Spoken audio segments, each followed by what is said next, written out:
Você já foi deixado para trás no momento em que mais precisava de ajuda?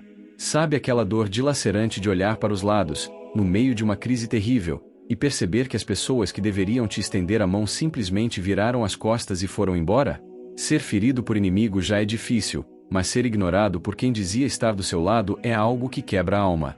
Se você carrega cicatrizes do abandono, se a vida te bateu forte e te deixou caído no acostamento, preste muita atenção. Hoje nós vamos para o Evangelho de Lucas, capítulo 10. Vamos mergulhar em uma das histórias mais visuais, dramáticas e confrontadoras que Jesus já contou. Uma narrativa sobre hipocrisia, sobre dor, e sobre o amor inesperado que nos encontra quando estamos caídos na poeira. Tudo começa quando um perito na lei, um teólogo da época, tenta colocar Jesus contra a parede. Ele faz uma pergunta capciosa: quem é o meu próximo? O objetivo dele não era amar mais. O objetivo dele era criar um limite teológico para saber quem ele não precisava amar. Ele queria justificar a própria falta de empatia. Mas Jesus nunca responde a uma pergunta fria com uma resposta teórica. Jesus responde pintando um quadro com palavras. Ele começa a contar uma história. Ele diz: descia um homem de Jerusalém para Jericó. Pare aqui por um segundo e visualize o cenário. A estrada de Jericó não era um caminho qualquer. Era um trajeto infame, conhecido na época como o Caminho de Sangue. Era uma descida íngreme e rochosa de quase 30 quilômetros, cheia de curvas fechadas, cavernas e sombras. Era o esconderijo perfeito para ladrões e assassinos. Ninguém viajava por ali sozinho se pudesse evitar. Aquele homem, cujo nome Jesus não revela de propósito para que você possa colocar o seu próprio nome ali, estava fazendo essa jornada perigosa. De repente, o pior acontece. Ele é cercado por salteadores. A Bíblia diz que eles não apenas o roubaram. Eles arrancaram as suas roupas, espancaram-no brutalmente e foram embora, deixando-o meio morto. Ele perdeu tudo: a dignidade, os bens, a saúde. Ele estava sangrando na terra seca, incapaz de falar, incapaz de se levantar. Ele dependia inteiramente da misericórdia de quem passasse por ali. Muitas vezes, a vida nos joga em uma verdadeira estrada de Jericó. Você começa a sua jornada com planos, com sonhos, com a sua bagagem arrumada, mas de repente a tragédia ataca. Pode ser uma doença repentina, uma falência financeira, uma traição conjugal.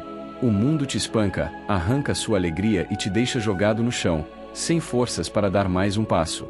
Mas a história fica ainda mais tensa.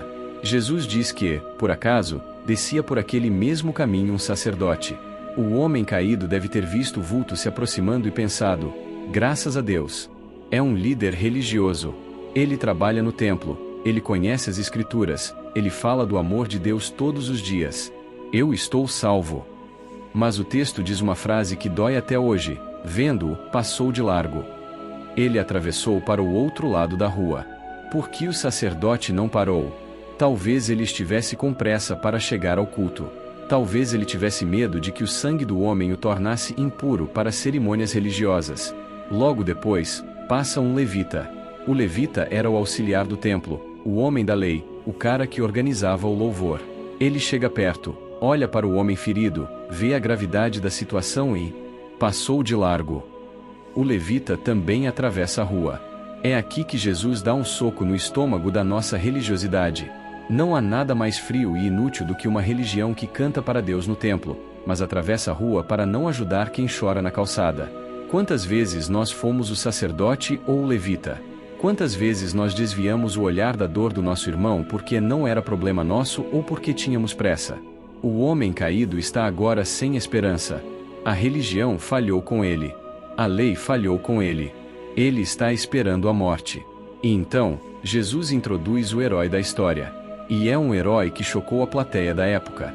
Jesus diz: certo samaritano, que seguia o seu caminho, passou-lhe perto.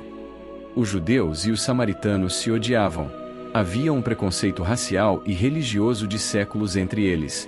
Um judeu preferia morrer a pedir um copo de água a um samaritano. O homem no chão provavelmente odiava o homem que vinha a cavalo. Mas quando o samaritano vê aquele homem ensanguentado, ele não vê um judeu. Ele não vê um inimigo político. A Bíblia diz a palavra mágica: ele encheu-se de íntima compaixão. Compaixão não é sentir pena, Compaixão é a dor do outro doendo no seu próprio peito a ponto de te fazer agir. O samaritano desce do seu animal. Ele não tem medo de se sujar de sangue. Ele vai até o homem e faz os primeiros socorros da época. Ele derrama sobre as feridas azeite e vinho. O vinho, que contém álcool, servia para desinfetar e limpar a ferida. A verdadeira cura espiritual é assim. Primeiro vem o vinho da verdade que arde e limpa o nosso pecado, e depois vem o azeite do consolo do Espírito Santo que amolece a nossa dor. O samaritano então atadura as feridas, coloca o homem quebrado em cima do seu próprio animal e o leva para uma hospedaria. Ele passa a noite inteira cuidando do desconhecido. No dia seguinte, ele precisa seguir viagem. Mas ele não lava as mãos. Ele tira 2 denários, o equivalente a 2 dias de salário, entrega ao dono da hospedaria e diz: cuida deste homem, e, se alguma coisa gastares a mais, eu te pagarei quando voltar. Isso é a graça escandalosa. Quando você lê essa história, você pode pensar: eu preciso ser o bom samaritano. E sim, nós devemos ser. Mas o significado teológico mais profundo dessa parábola é outro. Você não é o bom samaritano. Você é o homem caído. Nós fomos espancados pelo pecado. Fomos roubados da nossa glória original. O diabo nos deixou meios mortos na estrada da vida. A religião, o sacerdote, olhou para nós e não pôde nos salvar. A lei, o levita, olhou para nós e não nos justificou. Mas um dia, o verdadeiro bom samaritano, Jesus Cristo, desceu a nossa estrada. Ele não teve medo de tocar na nossa impureza. Ele foi rejeitado pelos homens, mas ele desceu da sua glória, derramou o seu próprio sangue, o vinho, e o seu espírito, o azeite, nas nossas feridas. Ele tomou o nosso lugar na cruz, pagou a nossa dívida com a hospedaria da justiça divina e prometeu: cuidem dele, porque eu voltarei. O que a estrada de Jericó grita para você hoje? Primeiro, não deixe que a hipocrisia dos outros destrua a sua fé. Se você foi ferido dentro de uma igreja, se um líder religioso te ignorou ou te machucou, saiba que o sacerdote e o levita não representam o coração de Deus. Jesus não passou de largo. Não abandone a Cristo por causa daqueles que não sabem imitá-lo. Segundo, deixe Jesus limpar as suas feridas. Pare de tentar esconder o seu sangramento emocional. Deixe que o vinho e o azeite do Mestre lavem o seu passado. Ele pagou a sua conta. Você não deve mais nada ao seu passado. E terceiro, levante-se e seja a cura de alguém. O mundo está cheio de pessoas caídas no acostamento. Pessoas deprimidas, famílias destruídas, jovens perdidos. Não atravesse a rua. Não feche o vidro do carro da sua alma. Suje as mãos. Quando você cuida das feridas de alguém que não pode te pagar de volta, você está sendo a imagem viva de Cristo na terra. Se você estava se sentindo abandonado, saiba que o resgatador já te encontrou na estrada. Gostou de caminhar por essa história hoje?